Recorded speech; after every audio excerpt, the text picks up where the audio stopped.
Friends जैसा कि आप सभी को पता है, जो आपका नेक्स्ट सीटेट का एग्जाम है जो कि 7 जुलाई को होने वाला है, इसके लिए हम लोग यहाँ पर सीडीपी पेपर 1 और पेपर 2 दोनों के ही प्रीवियस ईयर क्वेश्चन पर करने वाले हैं जो कि आपके एग्जाम के लिए इंपॉर्टेंट है। तो चलिए देखते हैं आज के क्वेश्चन।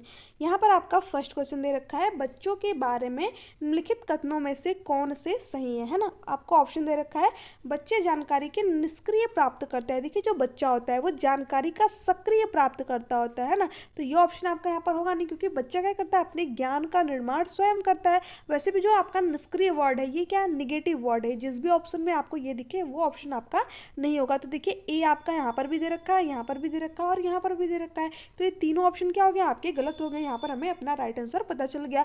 अब देखिए, सेकंड ऑप्शन आपका यहाँ पर दे रखा है, बच्चे समस्या समाधान करता है। हाँ, ये बात भी आपकी सही है, बच्चे वैज्ञानिक शोध करते हैं। देखिए, जो जीन प्याजे वो क्या कहते हैं, बच्चा लिटिल साइंटिस्ट है, नन्हा वैज्ञानिक है। ठीक है, वो अपने ज्ञान का निर्माण स्वयं करता है। ठीक है, जो पर्यावरण होता है उसमें से चीज़ों को खुद खोजता है, अपने ज्ञान का निर्माण स्वयं करता है। यहाँ पर दे रखा है, बच्चे पर्यावरण के सक्रिय अन्वेषक यानी सक्रिय खोज करते हैं। तो तीनों बातें जो है आपके यहाँ पर सही दे रखी है, तो बी सी डी क्या है आपका राइट आंसर है। नेक्स्ट है, यहाँ पर दे रखा है, प्राथमिक विद्यालय के बच्चे उस वातावरण में सबसे प्रभावी ढंग से सीखेंगे जहाँ शिक्षक एकाधिकारवादी है और स्पष्ट आदेश देता है कि क्या किया जाना चाहिए। देखिए, शिक्षक जो है वो आदेश नहीं देगा बच्चों को। ठीक है, आदेश देना, निर्देश देना, ये क्या होता है, आपका निगेटिव वर्ड होता है। हमें बच्चों को आदेश नहीं देना है, तो ये ऑप्शन आपका यहाँ पर होगा नहीं। साथ ही साथ दे रखा था एकाधिकारवादी, सिर्फ और सिर्फ शिक्षक जैसा चाहे वैसा। और ठीक है, यानी शिक्षक क्या तानाशाह है, तो हमें चाइल्ड सेंटर्ड एजुकेशन चाहिए। ठीक है, जिसमें बच्चे को केंद्र में रख करके एजुकेशन प्रोवाइड की जाए। शिक्षक और छात्र दोनों एक्टिव होने चाहिए, है ना। तो यहाँ पर आपका जो है फर्स्ट ऑप्शन गलत है। नेक्स्ट आपका दे रखा है, जहां मूल रूप से पढ़ने लिखने और गणित की संज्ञानात्मक कुशलताओं पर ही ध्यान का केंद्र होता है और बल दिया जाता है। देखिए, सिर्फ और सिर्फ पढ़ने पर, लिखने पर और गणित की संज्ञानात्मक कुशलताओं पर बल देना, ये बात भी आपके यहाँ पर सही नहीं, क्योंकि हमें बच्चे का क्या करना है, होलिस्टिक डेवलपमेंट करना है, सर्वांगीण विकास करना है। तो ये ऑप्शन भी आपका यहाँ पर नहीं होगा। जहाँ शिक्षक सारे अधिगमों में आगे होता है और विद्यार्थी से निष्क्रिय रहने की अपेक्षा करते हैं। देखिए, निष्क्रिय मैंने आप लोगों को क्या बताया, निगेटिव वर्ड होता है। हमें बच्चा एक्टिव चाहिए, है ना, सक्रिय चाहिए। तो ये ऑप्शन भी आपका यहाँ पर नहीं होगा। जहाँ उनकी संवेगात्मक आवश्यकताओं की पूर्ति होती है और वे अनुभव करते हैं कि वे महत्वपूर्ण हैं, ये बात जो है आपके यहाँ पर सही दे रखी है। ठीक है, जहाँ बच्चे क्या करें, अनुभव करें कि वो क्या है, महत्वपूर्ण है, यानी कि उसकी जो रुचि है उसको ध्यान दिया जा रहा है, उसको क्वेश्चन पर पूछने के जो है प्रचुर मौके प्रोवाइड किए जा रहे हैं। तो ये बात जो है आपके यहाँ पर सही है। नेक्स्ट स्टेप आपका यहाँ पर आपका दे रखा है, विकास का सिर पदाभिमुखी दिशा सिद्धांत व्याख्या करता है। देखिए, सिर पदाभिमुखी, ठीक है, इसके नाम से ही पता चल रहा है जो हमारा डेवलपमेंट होता है वो कैसे होता है, सिर से पैर की तरफ होता है। यही क्या कहता है, जो विकास का सेफ्लोकॉडल का सिद्धांत है, यानी सिरद पदाभिमुखी जो विकास का सिद्धांत है वो क्या कहता है आपका, कि जो विकास होता है वो सिर से पैर की तरफ होता है ना। तो आपका यहाँ पर सेकंड ऑप्शन में दे रखा है, सिर से पैर की तरफ, तो सेकंड ऑप्शन आपका यहाँ पर राइट आंसर हो जाएगा। भिन्नों से एकीकृत कार्यों की ओर नहीं, ये आपका नहीं होता, ये भी ऑप्शन आपका नहीं है।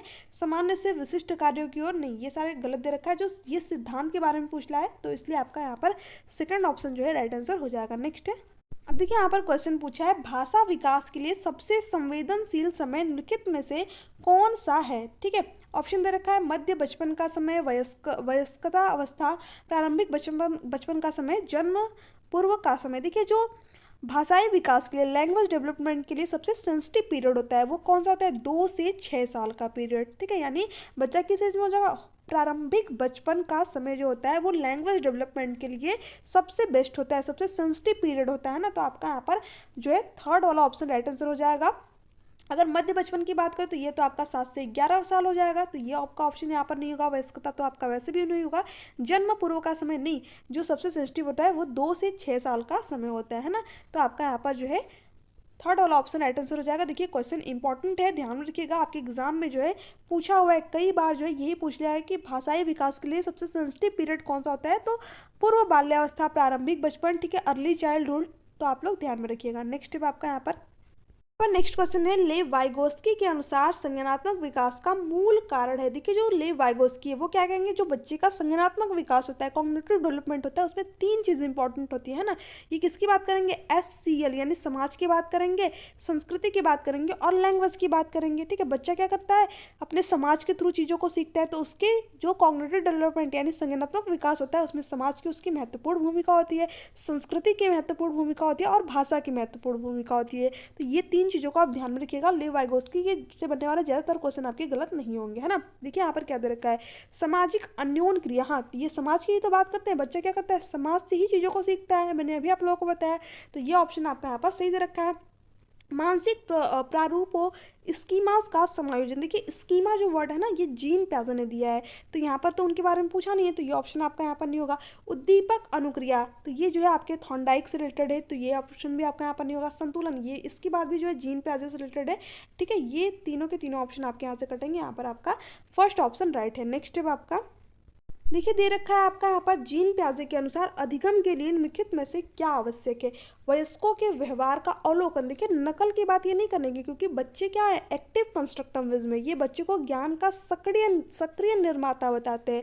तो नकल करना, ठीक है, जो है ये बच्चों को पुरस्कार देने, दंड देने, इन सारी चीज़ों की बात नहीं करेंगे, है ना। तो ये ऑप्शन आपका यहाँ पर नहीं होगा।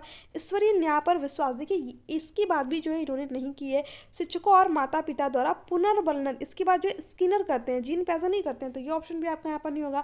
शिक्षार्थियों के द्वारा पर्यावरण की सक्रिय खोजबीन, ठीक है, हाँ ये बात जो है आपके यहाँ पर सही दे रखा है, क्योंकि बच्चा क्या करता है, अपने ज्ञान का निर्माण स्वयं करता है। इसलिए तो जो जीन प्याजे वो क्या कहते हैं बच्चों को, लिटिल साइंटिस्ट, नन्हा वैज्ञानिक जो है इन्होंने कहा है बच्चों को। तो आपका फोर्थ वाला ऑप्शन यहाँ पर राइट है। नेक्स्ट है, यहाँ पर क्वेश्चन दे रखा है, अपनी कक्षा की व्यक्तिगत विभिन्नताओं से निपटने के लिए शिक्षक को चाहिए। फर्स्ट दे रखा है, बच्चों को उनके अंकों के आधार पर अलग कर उनको नामित करना। देखिए अलग करना, सेग्रीगेशन करना, ये सारी चीज़ें क्या होती है, गलत होती है। हमें बच्चों को अलग थलग नहीं करना है, ठीक है, क्योंकि जो इंक्लूसिव एजुकेशन है, समावेशी शिक्षा है, वो क्या कहती है, हमें सभी बच्चों को जो है अपने में समाहित करके एजुकेशन प्रोवाइड करनी है। तो ये ऑप्शन आपका यहाँ पर नहीं होगा।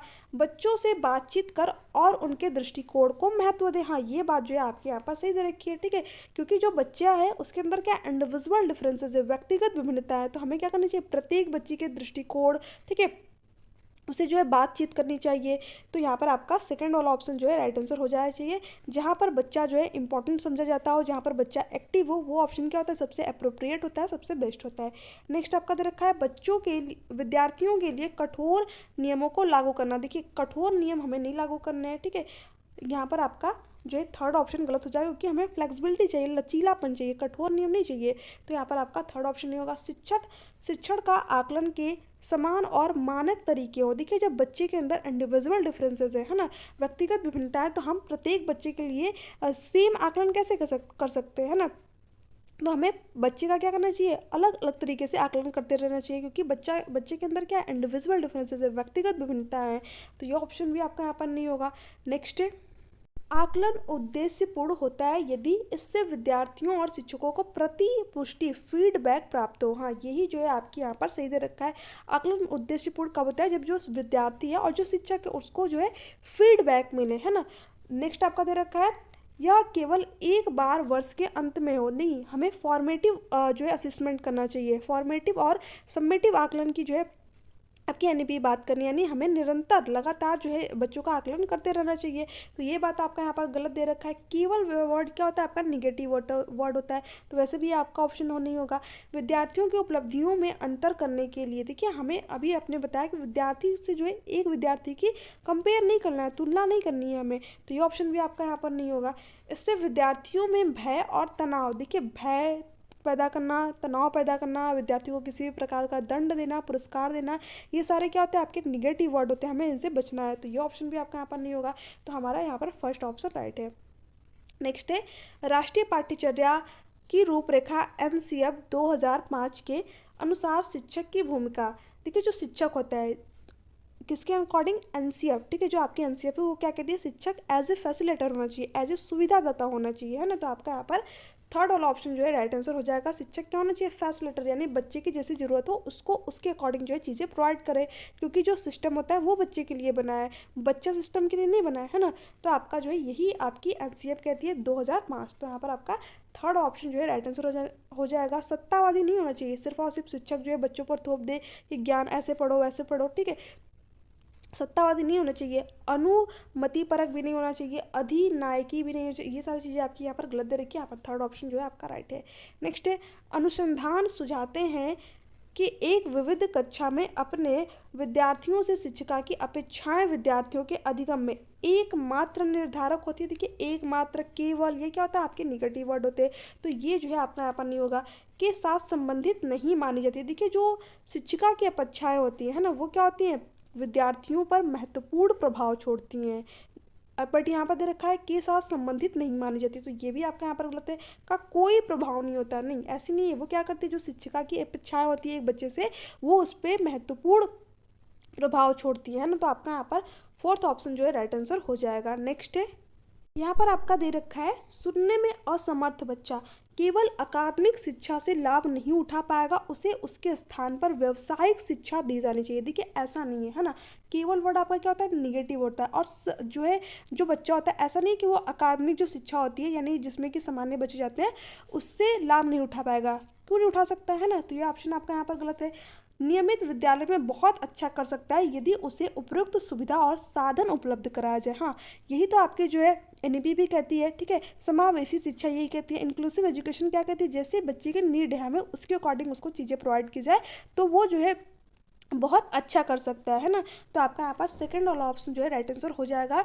यानी बच्चे को क्या करना चाहिए, उसकी जैसी ज़रूरत है उसके अकॉर्डिंग जो है उसे चीज़ें प्रोवाइड की जाए, तो वो सामान्य जहाँ पर जो है सामान्य विद्यार्थी पढ़ते हैं उसमें भी जो है वो बहुत अच्छा कर सकता है। जैसे कि जो बच्चा क्या है सुनने में यहाँ पर असमर्थ है, तो उसको जो है जो मशीन होती है वो प्रोवाइड की जाए, या फिर जो है बच्चे को थोड़ा सा क्लासरूम में आगे बैठाया जाए अगर उसको थोड़ा बहुत प्रॉब्लम है तो, है ना। तो आपका जो है यहाँ पर सेकंड ऑप्शन राइट है। नेक्स्ट है, नियमित विद्यालय में अपने सहपाठियों के समान कभी प्रदर्शन नहीं कर सकता, ये जो है बात आपकी कहना यहाँ पर गलत होता है। नेक्स्ट है, श्रवण असमर्थता वाले बच्चों के विद्यालय में ही भेजा जाना चाहिए, नियमित विद्यालय में नहीं। तो ऐसे में क्या होता है, बच्चे के अंदर हीन भावना आती है, उसको लगता है कि मैं जो है सबसे अलग हूँ इसलिए मुझे जो है किसी दूसरे स्कूल में भेजा जा रहा है। तो ऐसे में बच्चे के अंदर हीन भावना आती है, तो ये सारी चीज़ें नहीं करनी है। यहाँ पर आपका जो है सेकेंड वाला ऑप्शन राइट है। नेक्स्ट है, अब देखिए यहाँ पर दे रखा है निम्न में से अधिगम की कौन सी तकनीक पर एक अध्यापिका को बल देना चाहिए, उद्दीपक प्रतिक्रिया द्वारा अधिगम नहीं, ये जो है आपका यहाँ पर नहीं होगा। ठीक है, हमें उद्दीपक अनुक्रिया सिर्फ और सिर्फ उसके सामने जो है दीपक रख देना, यानी जो है उससे कहा जाए कि जो है अगर आप वो अच्छा करेगा तो उसको जो है किसी प्रकार का पुरस्कार दिया जाएगा। तो ये सारी चीज़ें आपकी यहाँ पर गलत होती है। संरचनात्मक अन्वेषण की प्रक्रिया द्वारा अधिगम, हाँ ये बात जो है आपके यहाँ पर सीधे रखा है। बच्चा क्या होगा यहाँ पर एक्टिव होगा, तो ये ऑप्शन जो है आपका यहाँ पर करेक्ट है। रट्टा रोट मेमोराइजेशन को हमें बढ़ावा नहीं देना है, तो ये ऑप्शन भी आपका यहाँ पर नहीं होगा। दूसरों से ज़्यादा अंक, देखिए प्रतियोगिता, ये आपका क्या होता है, गलत होता है ना, हमें बच्चे में कॉम्पिटिशन को बढ़ावा नहीं देना है, तो ये ऑप्शन भी आपका यहाँ पर नहीं होगा। हमें सेकेंड ऑप्शन जो है राइट आंसर हो जाएगा। नेक्स्ट है, यहाँ पर दे रखा है निम्न में से कौन सा बाह्य अभिप्रेरणा का उदाहरण नहीं है, एक्सटर्नल मोटिवेशन की यहाँ पर बात कर रहा है। सजा से बचना, देखिए सजा से बचना या फिर इनाम पाने के लिए किसी कार्य को करना, ये क्या होता है आपका एक्सटर्नल मोटिवेशन के अंतर्गत आता है ना, जिसमें कि बच्चा किसी बाहरी कारक के लिए जो है कार्य करता है। तो सजा से बचने के लिए कार्य करना ये क्या होता है आपका एक्सटर्नल मोटिवेशन होगा। बट हमें यहाँ पर बताना है कि कौन सा जो है बाह्य अभिप्रेरणा का उदाहरण नहीं है, तो ये ऑप्शन आपका यहाँ पर नहीं होगा। इनाम पाने के लिए कार्य करना, ये क्या होता है आपका एक्सटर्नल मोटिवेशन होता है, बाहरी अभिप्रेरणा होती है, तो ये ऑप्शन भी आपका यहाँ पर नहीं होगा। देखिए असफलता के डर से बच्चा क्या कर रहा है, डर की वजह से कार्य कर रहा है, तो ये भी क्या होता है आपका एक्सटर्नल मोटिवेशन, तो ये ऑप्शन भी आपका होगा नहीं। ठीक है, रुचि, बच्चा अगर अपने रुचि के कारण किसी काम को कर रहा है तो उसके अंदर क्या इंटरनल मोटिवेशन यानी आंतरिक रूप से जो है वो किसी कार्य को करने के लिए अभिप्रेरित है, तो आपका यहाँ पर सेकंड ऑप्शन जो है राइट आंसर हो जाएगा, है ना, क्योंकि हमसे पूछा था कि एक्सटर्नल मोटिवेशन का जो है उदाहरण नहीं है, तो सेकंड ऑप्शन आपका नहीं है। नेक्स्ट स्टेप आपका यहाँ पर निम्न में से कौन सा भाव विद्यार्थियों के अधिगम में बाधक होगा। ठीक है, बाधक जो है आपका कौन सा भाव होगा, आपका दे रखा है उत्सुकता। देखिए जब बच्चा जो है सीखने के लिए उत्सुक है तो वो चीज़ तो उसके जो है सीखने में यानी अधिगम में बाधक नहीं होगी, तो ये ऑप्शन आपका यहाँ पर नहीं होगा। जिज्ञासा, देखिए जब जिज्ञासा है जो है बच्चा किसी चीज़ के बारे में जानना चाहता है तो वो भी उसके सीखने में बाधक नहीं होगी, वो तो क्या करेगी उसको हेल्प करेगी। ठीक है, तो ये भी आपका यहाँ पर नहीं होगा। देखिए कृतज्ञता, यानी जो है बच्चा किसी चीज़ में कृतज्ञ है, ठीक है, यानी जो है सीखने के लिए क्या है, जिज्ञासु है, आपका कृतज्ञ है, उत्सुक है। तो ये सारी चीज़ें जो है अधिगम में बाधक नहीं होंगी। क्या होगा अधिगम में बाधक, निराश है, ठीक है। जब बच्चा सीखना ही नहीं चाहता है तो वो क्या करेगा, उसके अधिगम में बाधक होगा, उसे जो है उसको सीखने में प्रॉब्लम होगी।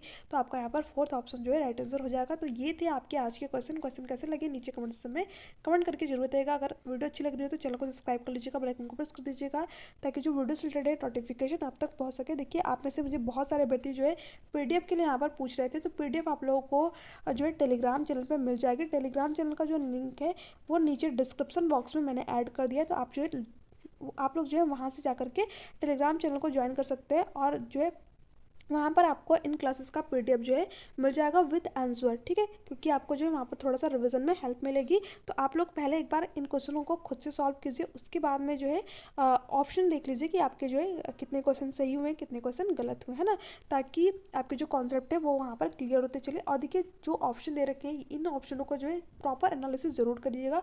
वहाँ से ही आपको पता चलता है कि ये क्वेश्चन जो है आपका क्यों सही हुआ, इसके ऑप्शन जो है क्यों गलत हुए। तो इस तरीके से अगर आप पढ़ेंगे तो जो आपकी एग्जाम है उसमें आपके क्वेश्चन यहाँ पर गलत नहीं होंगे, ठीक है। आप जो है क्वेश्चन का जो ऑप्शन होता है उसमें एलिमिनेट कर लेंगे कौन सा जो है आपका सही ऑप्शन होगा, है ना। तो आपको अगर आपकी कॉन्सेप्ट क्लियर है तो आपका सीटेट का एग्जाम जो है डेफिनेटली क्लियर होगा, है ना। और इसके साथ ही साथ देखिए जो आपकी एनसीईआरटी है 3rd to 5th को, उसको मैं यहाँ पर पूरा बेसिक से कवर करा रही हूँ। तो आप लोग उस क्लास को भी जरूर देखिएगा, ठीक है। आपकी जो है 4 से 5 क्लासेस आपकी हो चुकी है। इसकी जो क्लासेस है आगे की वो मैं आप लोगों को जल्दी प्रोवाइड करूँगी। और देखिए जो प्रैक्टिस सेट है वो भी ईवीएस की मैं जल्दी स्टार्ट करूँगी। इसके साथ साथ जो पेपर 2 साइंस है उसकी भी प्रैक्टिस सेट मैं आप लोगों को यहाँ पर कराऊंगी। तो आप जो है अगर आप पेपर 2 की प्रिपरेशन कर रहे हैं तो आप लोग उस क्लास को भी देख सकते हैं ना। तो ये सारी चीज़ें थी आपकी। और देखिए अगर आपके कोई भी डाउट हो, कोई भी क्यूरी हो तो आप नीचे कमेंट सेक्शन में कमेंट करके पूछ सकते हैं। वीडियो अच्छी लग रही हो तो प्लीज़ चैनल को सब्सक्राइब कर लीजिएगा, क्योंकि वीडियो को बनाने में बहुत मेहनत लगती है। मैं अलग अलग जगह से जो है क्वेश्चन को पिक करती हूँ, क्योंकि पेपर 1 और पेपर 2 दोनों के क्वेश्चन आपको कराने हैं। देखिए पेपर 1 और पेपर 2 उसमें ज़्यादा अंतर नहीं है आपके क्वेश्चनों में, बट जो है जिस तरीके से आपका जो लेवल है वो हाई हुआ है ना, उसको देखते हुए मैं आप लोगों को यहाँ पर जो प्रीवियस क्वेश्चन है, जैसे कि प्रीवियस में जो आपको जो क्वेश्चन है वो डायरेक्टली पूछे गए हैं, बट अभी जो आपका क्वेश्चन है वो 3 से 4 लाइन में जो है बड़े बड़े लेंदी क्वेश्चन आपको यहाँ पर देखने को मिलेंगे। तो उस टाइप के क्वेश्चन भी मैं आप लोगों को यहाँ पर करा रही हूँ, है ना। तो अगर आपको जो है यहाँ पर वीडियो अच्छी लग रही है तो प्लीज़ चैनल को सब्सक्राइब कर लीजिएगा, ठीक है। थैंक्स फॉर वॉचिंग, मिलते हैं आपसे नेक्स्ट वीडियो में। तब तक के लिए bye bye, take care. I hope कि आप लोगों को आज का सेशन पसंद आया होगा, ठीक है। Thanks for watching.